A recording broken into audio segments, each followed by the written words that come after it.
Hello friends, आप सभी लोग कैसे हैं। आशा करती हूँ कि हमारे भगवान भोलेनाथ की कृपा से आप सभी लोग अच्छे होंगे, स्वस्थ होंगे, मस्त होंगे।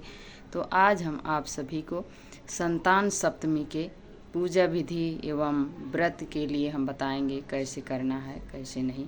तो आप सभी को संतान सप्तमी की ढेरों सारी शुभकामनाएं मित्रों। तो चलिए हम आप सभी को बताने जा रही हूँ। तो आप सभी हमारे वीडियो में बिना क्लिक किए हुए बने रहिए ताकि आप सभी को पूरी विधि समझ में आए।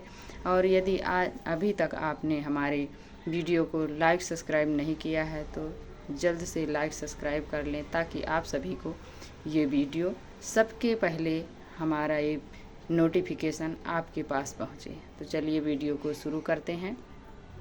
तो सबसे पहले यही बताएंगे तो मित्रों, ये सप्तमी जो है ये भाद्रपद के शुक्ल पक्ष में सप्तमी तिथि को ये संतान सप्तमी व्रत पूजन किया जाता है। तो चलिए, तो उस दिन हमें सुबह जल्दी उठना चाहिए और बिस्तर छोड़े अपने नित्य कर्मों से निवृत्त होने के उपरांत हमें जल्दी स्नान करना चाहिए। और स्नान करने के बाद हमें एक पाटा लेना है और उस पर लाल या पीले रंग का आसन बिछाना है भगवान के लिए और उसे आप जल के छींटे से शुद्ध कर लें। फिर उसके बाद आप उसके ऊपर अक्षत का या पुष्प का आसन देते हुए हमारे भगवान भोलेनाथ को वहाँ पर विराजमान करिए।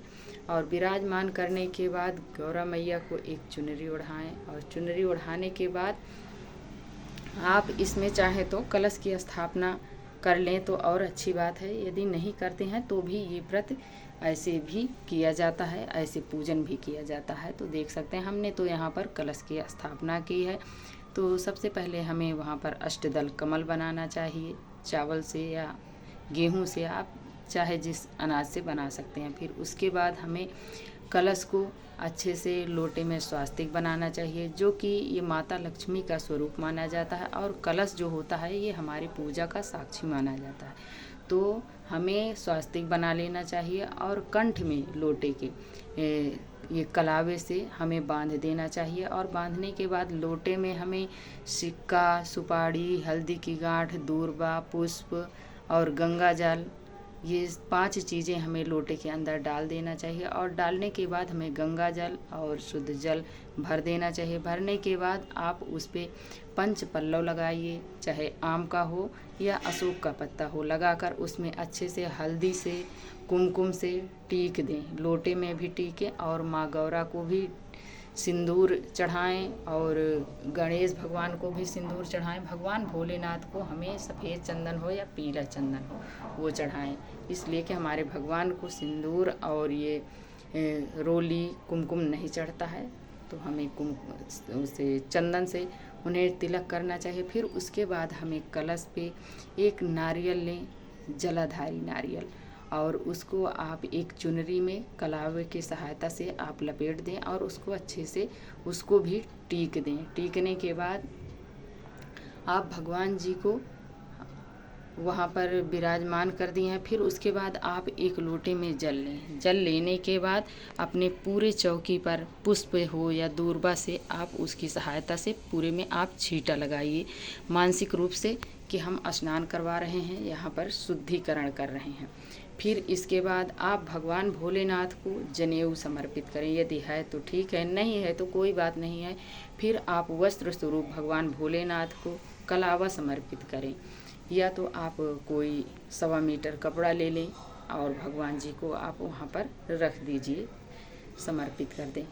तो ये हो गया। इसके बाद आप भगवान भोलेनाथ को पुष्प, अक्षत वहाँ पर ज़रूर समर्पित करें। और दूर्बा हमारे गणेश जी को, भगवान भोलेनाथ को बहुत प्रिय है, तो हमें दूर्बा उस दिन सप्तमी व्रत में बहुत ज़रूरी होता है। तो हमें दूर्बा ज़रूर ले आनी चाहिए। आसपास के पार्क में बहुत मिलती हैं दूर्बा, तो हमें ज़रूर ले आना चाहिए। और इसके बाद आप सबसे पहले धूप दीप जला लें। धूप दीप जलाकर फिर आप हाथ में पुष्प अक्षत लेकर अपना ये व्रत का संकल्प लें। भगवान जी के समक्ष अपने बच्चे की दीर्घायु, सुख शांति और उनके अच्छे स्वास्थ्य की कामना के लिए आप संकल्प लें।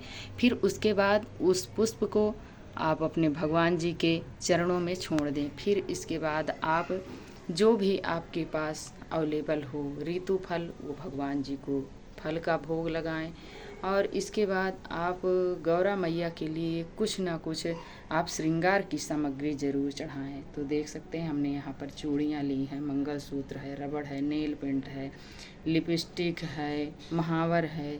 और भगवान जी को इत्र ज़रूर चढ़ाना चाहिए मित्रों। कहते हैं कि हमारे प्रभु को इत्र बहुत पसंद है, उन्हें परफ्यूम ज़रूर लगाना चाहिए। जब भी आप पूजा करें ज़रूर आप उनकी, यदि शिवलिंग है तो आप उसे अच्छे से स्नान करवाने के बाद उसे इत्र से ही मसाज करना चाहिए। यदि आप विग्रह रूप में रखे हैं तो आप कॉटन लीजिए, उसमें इत्र लगाकर उसकी सहायता से आप उस प्रतिमा पर ज़रूर लगाएं। यदि तो ऐसे हमें भगवान जी को ज़रूर चढ़ाना चाहिए। तो देख सकते हैं हमने यहाँ पर परफ्यूम लिया है, पाउडर है, कान का है, बिंदिया है, ऐसे हम, और ये सिंदूर है। कुछ चीज़ें हमें सुहाग की ज़रूर पूजा में पार्वती मैया को ज़रूर चढ़ाना चाहिए। और इसके बाद आप भोग प्रसाद में कुछ ना कुछ तो ज़रूर चढ़ाए। और सप्तमी व्रत में ये पूड़ियों का भोग लगता है, पूड़ी और गुड़ का। और ये 7 पूड़ियाँ चढ़ाई जाती हैं सप्तमी व्रत में। तो 7 पूड़ी जो है वो हमें पार्वती मैया के लिए छोड़ देना है। और 7 पूड़ी जो है यही मीठी पूड़ी से हमें हमको खाना है। तो इसी पूड़ी को चाहे आप मीठी पूड़ी बना लें, चाहे गुलगुला बना लें, चाहे सादी पूड़ी बनाकर गुड़ का आप भोग लगा दें। तो ऐसे हमें करना चाहिए। तो देख सकते हैं हमने यहाँ पर गुड़ और पूड़ी 7 पूड़ियाँ रखनी है इसमें। और इसके बाद आपके जब भोग लगाएं तो उसमें जल ज़रूर मित्रों रखना चाहिए, इसलिए कि जल के बिना सब कुछ अधूरा है हमें। तो जैसे हम भोजन ग्रहण करते हैं तो जल ग्रहण करते हैं, वैसे हमारे भगवान भोलेनाथ भी ग्रहण करेंगे। क्या उनका मुख ऐसे जूठा रहेगा? तो हमें ज़रूर रखना चाहिए। और गौरा मैया के लिए हमें एक चुनरी ज़रूर चढ़ाना चाहिए। तो देख सकते हैं हमने यहाँ पर गौरा मैया के लिए चुनरी भी चढ़ाई, इसमें नहीं रखते बन रहा था तो हमने यहाँ पर रख दिया है। और ये जो कलावा है ये हमें इसमें 7 गांठ लगानी चाहिए। और इसको हमें पूरे दिन पहने रहना चाहिए। पूजा के बाद हमें इसको अपने कलाई में बांध लेना है और एक दिन पूरे दिन इसको पहनना है। और पूजा में हमें दक्षिणा ज़रूर रखनी चाहिए। बिना दक्षिणा के हमारी पूजा संपन्न नहीं मानी जाती है मित्रों। तो हमें दक्षिणा ज़रूर रखना चाहिए। और इसके बाद हमें धूप दीप भगवान को दिखाना चाहिए। इसके बाद आपके पास यदि कपूर है तो कपूर से आरती करें, यदि नहीं है तो जो आप दीपक प्रज्वलित किए हैं उसी दीपक से आप आरती करें भगवान भोलेनाथ की। और आरती करने के बाद तो ऐसे हमें यहाँ से उठा लेना है, ऐसे हमें आरती करना है। जो भी आपको आरती आती हो वो आरती आप ज़रूर करें आप भगवान भोलेनाथ की। तो देख सकते हैं ऐसे करना है। करने के बाद आप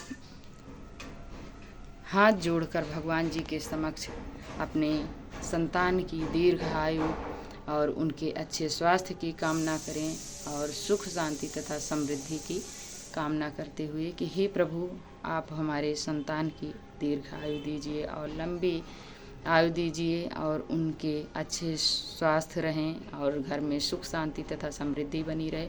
और इस व्रत को जिन महिलाओं की संतान नहीं रहती है वो भी इस व्रत को करती हैं संतान प्राप्ति के लिए। और जिनके हैं वो अपने संतान की दीर्घायु और उनके अच्छे स्वास्थ्य की कामना के लिए इस व्रत को करती हैं। तो हमें ऐसे इस व्रत को करना चाहिए मित्रों।